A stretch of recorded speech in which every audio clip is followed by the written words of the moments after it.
Thank you very much, Chairman Hill, Ranking Member Waters, other members of the committee, good morning.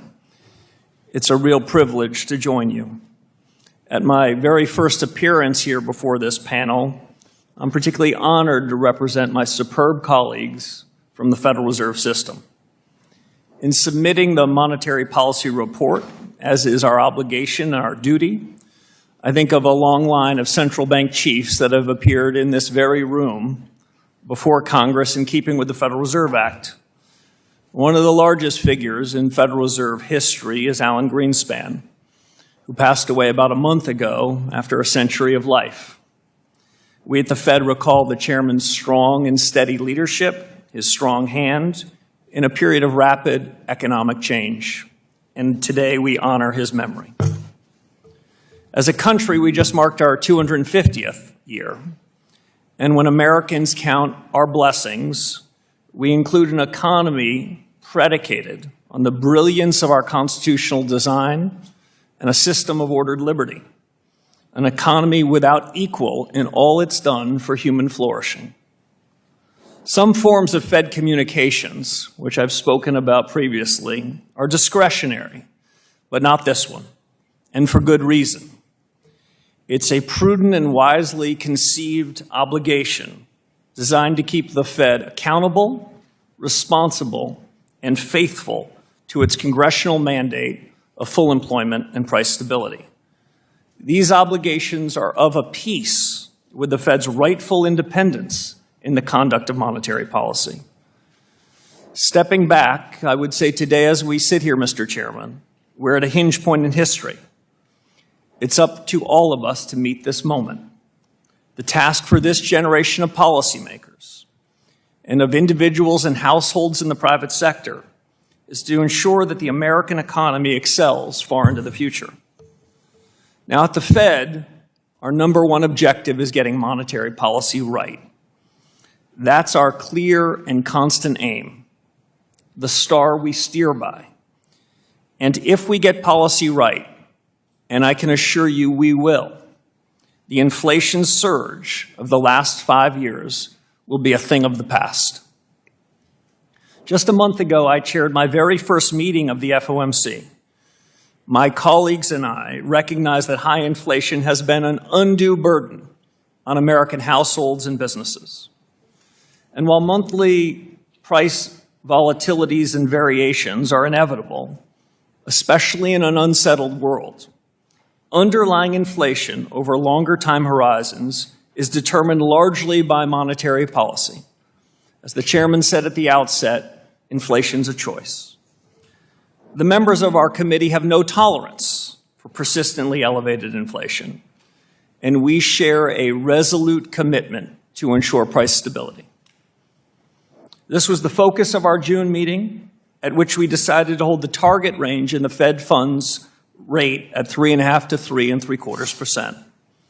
Now, naturally, our work at the Fed demands a proper reading on economic conditions. As you see in our report, economic activity grew at a solid pace, showing remarkable resilience in the face of recent developments. Household consumption, moderate. Manufacturing output, it moved up steadily this past year.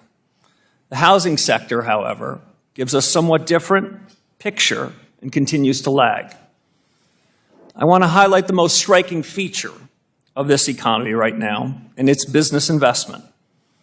The rapid pace, which appears to be accelerating, reflects in part the construction of data centers and other infrastructure, and the immense demand for AI-related equipment and software. Investment in equipment overall increased about 8% for the year in the first quarter. Within that category, high-tech spending logged an especially impressive growth rate of nearly 25%.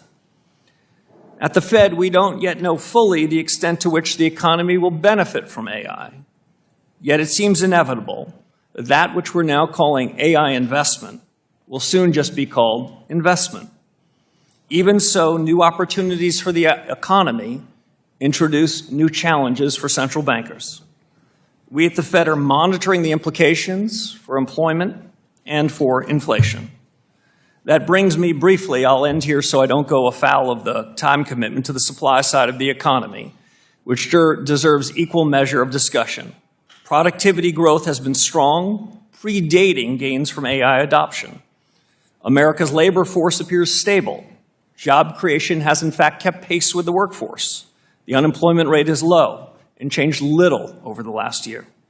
And we've seen relatively few layoffs. In closing, I will say this.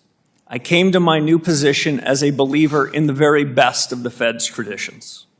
I'm heartened by the welcome I've received and by the encouragement of my colleagues in considering how best to advance the conduct of monetary policy. We have a duty to point this institution forward, to take a fresh look at current practices, to make sure we're serving the objectives you gave us, and we're going about it systematically. I've appointed task forces that you've already referenced in 5 key areas to improve the broad conduct of monetary policy. 1, Fed communications. 2, our balance sheet policy. 3, our use of existing data sources. 4th, productivity and jobs in an era of remarkable transformation. And 5, and not least important, the Fed's inflation frameworks. The purpose of this initiative is to equip the Fed to make better decisions in monetary policy and put these years of high inflation behind us. We're starting a new chapter, Mr. Chairman, at the Federal Reserve. In this consequential time for our nation, I can report to you that we at the Fed intend to be fit for purpose and focused on the future. We are the Federal Reserve, Mr. Chairman, and we're determined as ever to fulfill the mission that Congress has given us. Thank you, Mr. Chairman. I welcome your questions.